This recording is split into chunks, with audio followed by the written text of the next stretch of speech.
welcome to hour number 2 on a Monday with hashtag Daily K's host, Peter B. Tired of just scratching the surface of Korea? Want to get deep in the weeds? We unpack everything about Korea through its history. On Now and Then with David.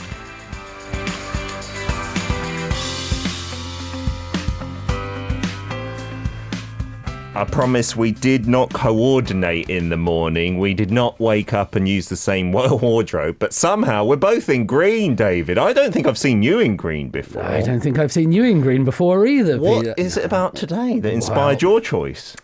I don't know. It just worked, didn't it? But it looks good. It looks good. Yeah, I think we should colour coordinate every week for the radio viewers. How about no? So you're already talking about restrictions again, aren't you? Yes. You're on that. Let's have that restriction in place. You're right, David. Let me tell you one thing about restrictions, which I thought was really interesting. It's to do with restrictions and creativity. Oh. And now there's an artist, a musician called Jack White. I'm not sure if you know him from the White Stripes. Yes. And he said that restrictions make you more creative. So in his band, he only has 2 members. Yeah. He only uses 3 colors, red, white, and black. Yeah. And he says, if you can use anything and everything, it's not the same as if you actually restrict yourself and say, these are the colors I'm going to use. These are the things. And then you're really having to be creative. And that was a new way of looking at life for me. When I heard this super successful creative artist saying, restrictions can make you creative in that sense. And I thought that's a very interesting way of seeing things. Yeah, it's really, I think, true that you have to get creative then, as in maybe the intensity of creativity increases. Yeah. Because if you've got lots at your disposal, of course you could create many different things, but I'm guessing it would be easier to do so. Although, on the other hand, I don't think we're encouraging restrictions on like creativity in pop and stuff like that, right? No, not like that, but just for the artists to restrict themselves and to set limits on themselves to bolster their own creativity. So it's just a different way of looking at it for people out there listening. Yeah, I think if we restrict ourselves to only green in our wardrobe to wear on a Monday morning, we'll run out of ideas pretty quickly. And looking at the chat as well, I'm actually restricting myself from talking about the football. That's why I'm talking about music today. So that was the plan, and I'm glad it worked. You'll never walk alone. We won't mention it because the Liverpool fans have already been going on about it, but they were very kind and courteous congratulating Arsenal's result over the weekend. I guess we can talk about this because Son plays for them, but Tottenham didn't do so well. And I was watching the highlights. It was on one of the Korean stations yesterday. He missed a little bit, not quite a sitter, but a chance when it was 0-0, and maybe it could have gone differently. He doesn't normally miss. No, we'll let him off. We will let him off, indeedy. Just a quick shout out. If you've not listened to the weekend shows, I've done it a few times. David, you've got a podcast. You do everything. You do music, you do podcasts, you do teaching, you do the radio, you do the TV. Newspaper articles. Newspaper column. Yeah. Goodness gracious. Okay, so today's spotlight on David's activities is your podcast, which is relatively recent, right? Yeah. Career Deconstructed. And you had an interview with former Momoland member Daisy. Yeah, it's her first interview since leaving the K-pop industry. Unbelievable. And so we spoke for about an hour. So if you're interested in Momoland, if you're interested in knowing what a K-pop star has to say about working in the industry. She's so humble. She's so down to earth. And, we chatted for about an hour. So I'm super thankful for her time. Yes. And also for being real. Sometimes in the industry, everything's a little bit curated and manicured and social media friendly. But, if you're interested in hearing about the K-pop industry from the inside, that's a really cool conversation to check out on Career Deconstructed. I'm going to check it out. Is that in English or Korean? We did it in English, yeah. Oh, fantastic. Yeah. I'm always getting a podcast on the car drive here and there. I'm going to put that on my playlist. Today's hashtag, we've talked about restriction, Jan. Keep on sending in your messages for that as well. Maybe linked to, I guess, today in a way that the film industry in Korea has had and maybe still has certain restrictions on it, right? Yeah, there's always been talk of restrictions in the movie industry. And I won't go back in too much, but now you've said it, there's this 1960 movie called Housemaid. It's one of the best Korean movies you can see. Little disturbing, right? Little disturbing. And it was after 1960 that great restrictions were put on the movie industry. And it's interesting to see what could have been had that path been able to continue. Oh, goodness. Now it's pretty open and a lot of things are being done. And in South Korea, the Busan International Film Festival has just finished, and this takes place down in the southern port city of Busan, which is a fabulous, fabulous part of the country. Lovely. Yeah. You've been there, I take it. I try to go every couple of years, but I haven't been for like 4 years, and I love it because I don't think there's something quite comparable in the UK where you have such a big city right next to the beach. Like the skyscrapers could literally just tip over into the sea. And it's developing all the time. So if any of the listeners, you do get the chance to come to South Korea, Busan is definitely a place to check out. Now, every October, we have the Busan International Film Festival. This year was the 26th year. So it started back in 1996. Director Bong Joon-ho was down there this year, and it was the first year, last year, because of COVID-19, was very subdued, very restricted. But this year, almost back to normal. It had 76,000 people. It was up to about 80% capacity. Really big success, and celebrating Korean movies, Korean films. Yeah. Is it safe to say, because BIFF, I think, touts itself now as the biggest and best film festival in Asia. Maybe best is tough to measure, but is it pretty much the biggest now in this kind of neck of the woods? A lot of festivals say they are the biggest, don't they? Everybody has the prettiest wife at home, I think. But no, the Busan International Film Festival is a really big one. I think it's overtaken Hong Kong in what it's done. Now, it calls itself the Busan International Film Festival, but sometimes that's a little bit of a misnomer because what it does focus on specifically is Asian films. And it tries to raise the voices and give opportunities to other Asian films. And if we just listen to one of these quotes from the organizer, he says the Busan International Film Festival continued to listen to Asia's voices and in turn provide the backdrop for Asian films to listen to one another. Oh, that's a lovely message. I really like that idea because sometimes we get a little bit too, let's say, Western-centric or Eurocentric, focused on that part of the world, and then it's hard to compete with that money, with that cultural pull. So the Busan International Film Festival really brings Asian movies, directors, people together, and then allows them to share their stories with each other. Oh, yes. And I do wish that there would maybe be a bit more focus here on other Asian market films. Like from time to time, there is a non-English Asian film in the cinema being screened, but it's not super common to find, I guess. Yeah, it's always changing. Now, just one of the things about the history of the Busan International Film Festival. So I said it started in 1996 and it's had this huge run since then. Because it's a film festival and there have been some political elements to it because, you know, these directors, they want to make movies that mean a lot to them, that tell their story or tell the things that are not always, let's say, Hollywood and Avengers and commercially viable, but they're touching on hot button issues, whether it's politics or life or race or things like this. So that does bring with it some of its own controversies and political elements. Oh, do we see often then in the Busan International Film Fest some of the movies that are controversial being screened?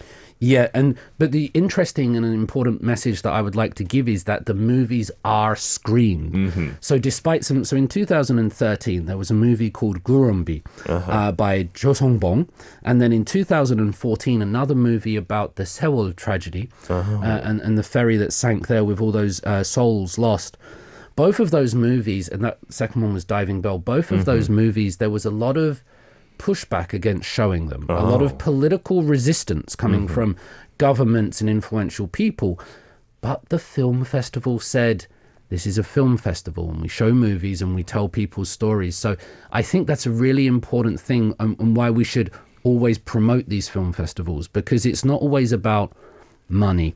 It's not always about politics, but it's about art, it's about messages, and it's about raising people's voices. Yeah, so they may be advised not to, but they have the freedom to pretty much show what they like, right? Yeah, no restrictions. Yeah. How about this year? Have you been lucky enough to travel at all to Busan when the film fest has been on? Not really, because it's really hard to get down there during the film fest. So I've been to Busan a lot, but not to the film festival. However, a few of my friends did go down this year, so I got with them and got some information about them. They said, like, honestly, in their views, they said it was a bit weird with the COVID-19 situation because it kind of lacked that film fest vibe. Everyone's still a bit careful, right? Everyone's a bit careful, and so the movies are there, the culture there, but that sort of like après-ski, that culture afterwards that comes, that was a bit missing. However, they did see a brilliant movie they asked me to point out, which is called Uni, which is from Indonesia. You'll be able to see that on screen. And that deals with women's issues. And, you know, they watched that and they found this such an amazing movie and experience, because if you go to the cinema, like a multiplex in Seoul, first of all, you're not going to see an Indonesian movie. No. Second of all, you're not going to see a film that sort of deals directly with women's issues like that. And so they really recommended that movie. And another Korean one, A Lonely Island in a Distant Sea, which is about failing artists who eventually become monks. Oh, what an interesting topic that is. Yeah. And you hinted at it earlier, and the festival kind of speaks out with this message that it wants to have this kind of interchange with Asian films and I guess workers and everything. Yeah. Is that a big part of it, multiculturalism in the film festival? Absolutely. So one of the best things about this, and I think that's why the Busan International Film Festival focuses on multiculturalism or Asian films, is because if you're an Indonesian person living in South Korea, it's really hard for you to see Indonesian movies. Yes. You're not going to have access to them that easily. So for, let's say, foreign people living in South Korea, it's a great opportunity for them to reconnect with their homeland and to reconnect with their culture.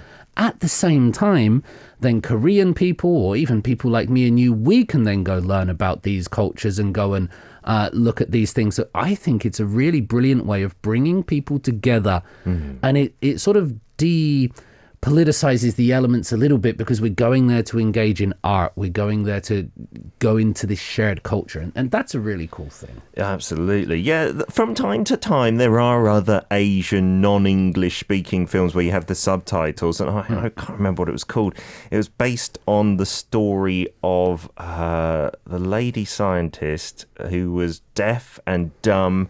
But it was an Indian version of this story of a Western lady, Helen Keller. Yeah, Helen Keller. But it was an Indian version. So it was all based in India. It's all in Indian. It was amazing. It was in the cinema in Korea. We didn't realise it was non-English, so I had to struggle through the subtitles early on in my time here. But it was brilliant, and so many Korean people then, I think, got interested in Indian culture and stuff like that. So it does happen, but it is still a bit too rare, I suppose.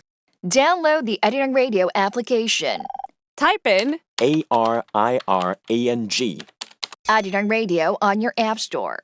Download it and listen to Arirang Radio. 88.7 in Jeju City, 88.1 in Seogwipo City, 101.9 in the Daejeong area. Channel 144 on Sirius XM in the U.S. Arirang Radio. Tune in, Arirang Radio. Oh dear, I must apologise, Sarah. You are one of our deaf listeners, and you said it's not nice to say deaf and dumb. That is not the politically correct term, is it? Mute, maybe, and hard of hearing? I don't know how to say it, Sarah, but I hope I didn't cause too much offence. Yeah, we were talking about a movie earlier with a deaf lead character, and hopefully I can enjoy that film and get educated as well. Some other messages coming in. Steve Fong saying, I'd like to return to Busan and also Daegu. And here in San Francisco, we've got an annual Asian American Film Festival that shows Indonesian, Malay, Korean, Chinese, Singaporean, and Thai films as well. Wow. That's cool. Yeah, that is really cool. It's nice to hear about different film festivals from around the world and what they're doing as well. Siska Adriani says, I don't know that Indian movie. I go 2 years. I've never been to the cinema. I'm so outdated. Yeah, Siska, I'm guessing referring to that Uni film. You live in Indonesia and you feel ashamed that you didn't know about it. But yeah, some of those films are very indie, as in independent ones as well, that maybe you wouldn't recognise in your own country unless you're attuned to it. Well, that's a good thing that we can share Indonesian knowledge here as well today. Absolutely. How about that? Yeah. Hashtag Daily Eye as well. Moa Army saying, what are the current films airing on the screens these days? It's really tricky with COVID because they've delayed so much, but I'm just looking at my CJV, let's call it, cinema app, and there's June, there's, Eternals is coming out shortly, so the booking for that is in number 1 position. And then I can't see any Korean films on here in the top 5. Eternals has Ma Dong-seok, that one, Yes, isn't it? that counts as actor. Korean then, yeah, doesn't that'll it? do. Yeah, and it's been an odd landscape for films due to COVID, right? I've seen June. Is it good? It's very good, yeah. It's cinematography, the music is fantastic. Oh, nice. Tropic Girl on the chat says it was so cool seeing Arirang Radio live from the Busan International Film Festival this year. Oh, our Cinefactory show that airs after this went down for a live broadcast, yeah. You know, sometimes I realise that the passion and involvement of the fans on this show, they know more about the things than me sometimes. Yeah? Yes, indeedy. Thank you very much for your message there. So moving on with the Busan International Film Fest and film festivals in general. When I was growing up, I guess you heard about the Cannes Film Festival, like on the BBC News and whatnot. Yeah. But they weren't a massive deal. And we report now on like British Korean film festivals and stuff like that. Is there a point at which these exploded? What's the history of them in general? Yeah, I think this is a really interesting thing to look at because sometimes we just take it for granted. We imagine that there have always been film festivals but they start at a particular point in time and they start in a particular place. We have to remember that film is a relatively recent medium as well. So it's only been in the last 100 years that we've had movies in that sense for festivals to take place. The first kind of movie film festival is the Venice Film Festival, which takes place under Mussolini in Italy, in fascist Italy. So it was very much associated with propaganda and glorifying the state. Wow. However, outside of that, when we think of film festivals, we might think of Cannes, Berlin, Venice, and we think of these sort of glamorous European film festivals. That's where a lot of the media attention has been, at least. Absolutely. And in Korea, Cannes has been a big thing. For the last sort of 20 years, Park Chan-wook has been winning awards down in Cannes for a long time. Yeah, if you think back then, it didn't quite like all knit together and have a continuous line of success. You know, we kind of look at Parasite as reigniting that. But you're right, like a couple of decades ago, Korean films were still getting international recognition, right? They were. And when we think of these film festivals, Cannes, Venice, Berlin, they all started directly after World War II, which is really interesting. So Cannes starts in 46, Berlin in 51, Edinburgh in 47. And so after this world war that sort of devastates much of mainland Europe, much of the world even, there's this idea that culture needs to rebuild. People need to come together. So in the ruins of Europe after World War II, that's when these film festivals are established to bring people together, not with tanks coming over the borders anymore, but now film reels and cultures. And so that's when they begin. Wow. And I think it's really interesting to see that from the horrors of war, what arose out of that were these film festivals that we know and love today. Yeah, I guess there's a lot of potential for a country after such a massive event to start going off in all sorts of directions and start with these cultural events to bring the people together. And it's great that those have lasted so long. But out here in Asia, not such a long history, right? Not such a long history. And so it starts with the Hong Kong Film Festival is the first big Asian film one, which is in 77. But after that, you're looking at the 80s and 90s. So Tokyo is 85, Singapore 87, and then Shanghai.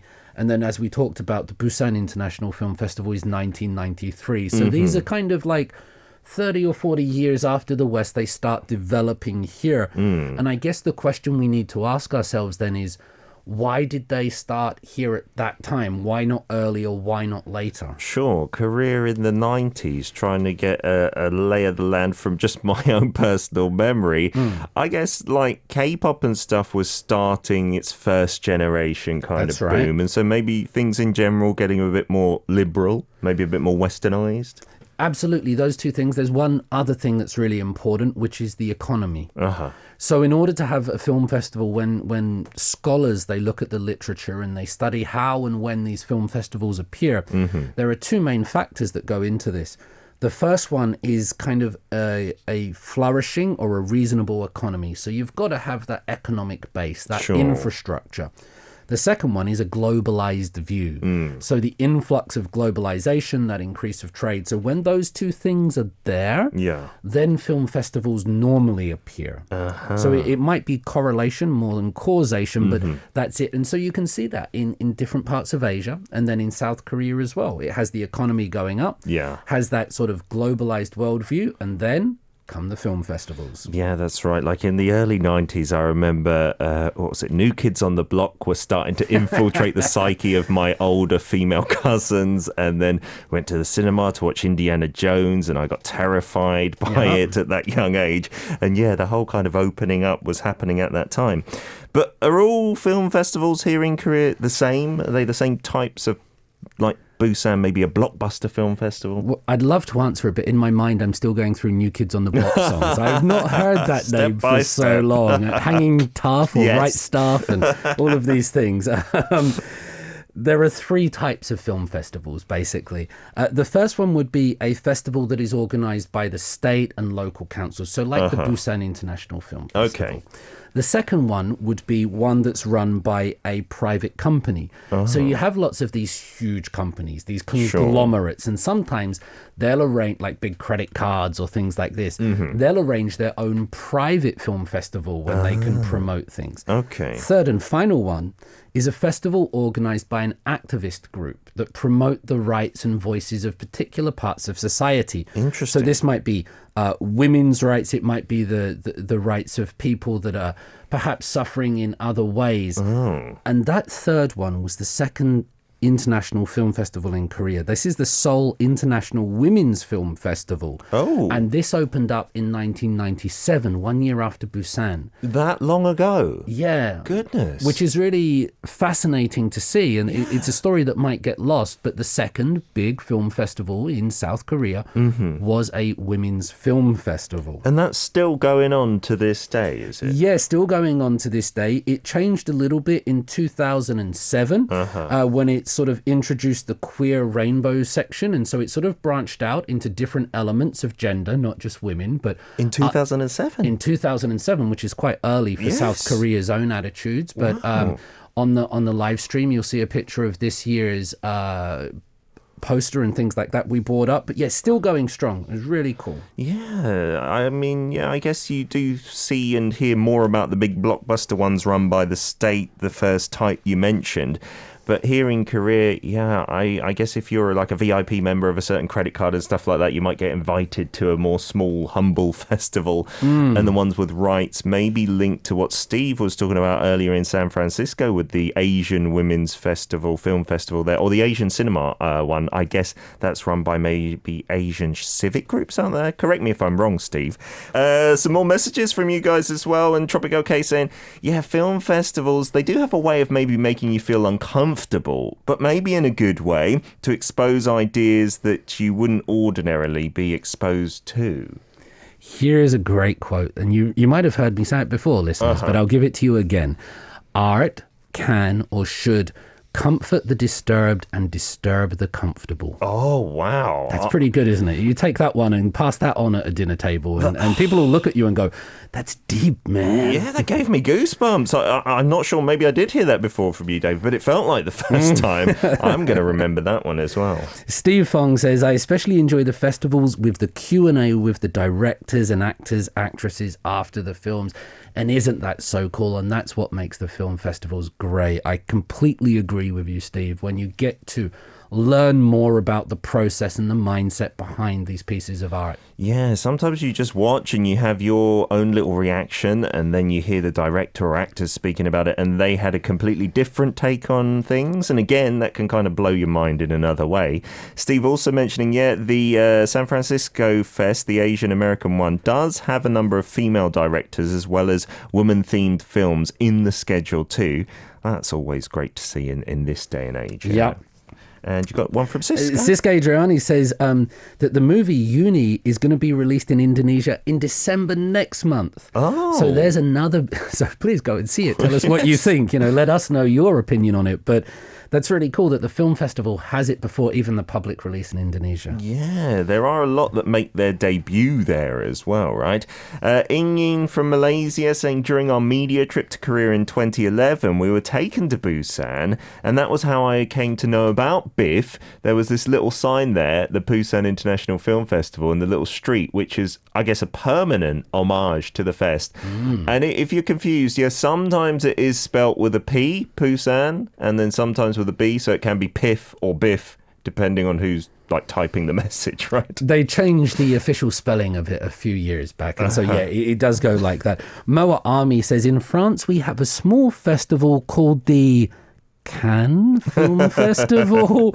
But actually, there are other small ones, but Moa Army doesn't know them. What a great chance to learn. Get on Google, do some research, and, of course, tell us. Yes. Sharing is caring. Have you heard of this one we mentioned earlier in the show from the UK? The Grimfest Festival. It's a film fest in Manchester, apparently. Is that why it's called Grim? Maybe, yes. As a Liverpool fan, a rival of Manchester. Sorry, Manchester people. And I think it's for like darker kind of genres of films, but a Korean film got the nod there. I'd never heard of it, to be honest. It makes a lot of sense. And like in South Korean, Kurim, it can be like painting or photo, isn't it? Yeah. And so very close to me, somebody opened a cafe called Cafe Grim. Because they wanted it to be like cafe photo or something like that. But just when I saw it, I was speaking to the guy, Cafe Grim has a different connotation. Very different, goodness.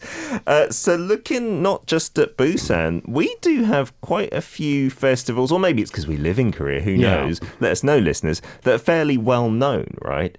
Yeah, absolutely. So we need to understand that the Busan one was first, and then we get the Women's Festival.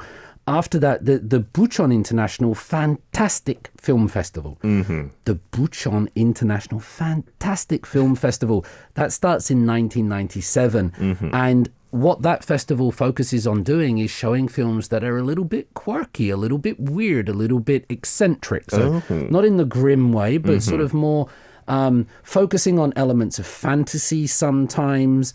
One of the biggest movies to come out of the Bucheon International Fantastic Film Festival is Jang Jun-hwan's Save the Green Planet. Save the Green Planet? You've not seen this movie? No. If you speak to Korean people who've seen this movie, they'll kind of laugh at you.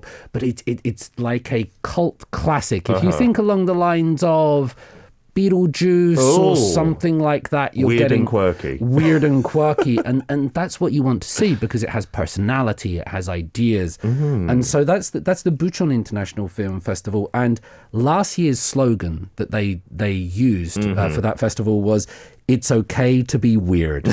I kind of like that because and so what you notice is different festivals have their different mood, different atmosphere, and so Bucheon is about the weird. Yeah, I guess if Busan is more like all-encompassing, then the other film fests all have to seem to have their little genre that they cover. Bucheon, very close to Seoul, they've got their like manhwa museum there for like the animations and stuff, and associated with this film festival quite widely. That's a really good point. In Bucheon they have that film festival, they also have the comic book festival, and also a cosplay one that all kind of go down. So I hope to see you at the cosplay festival next year. Dressed as a Christmas tree like today. Indeedy. This one, our Tuesday guest tomorrow is Korean Onni, the big YouTuber. She went to the Jeonju International Film Fest last year. It was COVID, but it still went on offline a little bit, and she said it was a very interesting look at things. She hadn't really heard of it before. I saw her on here last week in her leather jacket. She's really good at what she does. Rocking it. Yeah, absolutely. The next film festival will be the Jeonju International Film Festival. This takes place earlier in the year, and it started in about 2000. So it's been going just over 2 decades. And the idea of this one is it's again trying to show you films that you're not going to see elsewhere. Okay. So it's not going into the fantastic, it's not going into the weird, but one of the big ones that comes out of this is Our President, or in Korean, 노무현입니다. And this is a sort of documentary film look at the life and times of the late Korean president, Nomuhyun. Shows him as a human rights lawyer, a high school graduate, his presidency and everything that unfolds. Has interviews and things with the current president, Moon Jae-in, in there as well. But that's one of the big films that came out of the Jeonju Film festival. Yeah, maybe looking at things with a political slant as well. And this next one, not just a film festival. Not just. So the final one to give you today is the Jecheon International Music and Film Festival. This started in 2005, and it's trying to combine a music festival with a film festival. So not only do the films have a musical twist on it, so, you know, like you would imagine with musicals or music-themed content, but also there's lots of live music performances that go on there. So you get ambitious, isn't it? It is, but you get the best of both worlds there. So you get to enjoy that kind of thing. Big movie that came out of that was Follow Jimmy Page, Jimmy Pagey Dalahagi, and that sort of follows the life and times of the Led Zeppelin guitarist Jimmy Page, but if you might be able to see on screen, played by a Korean actor, telling this through Korean lenses, right? Wow, really? Yeah. He plays Jimmy Page, and why not, I suppose? It's film after all, right? Absolutely. Nice stuff. A look at some maybe lesser known international film fests and local film fests as well with David today. As ever, thanks for kicking off our week with some high intellect and interesting facts, and we'll see you again next Monday. Happy Monday, everybody.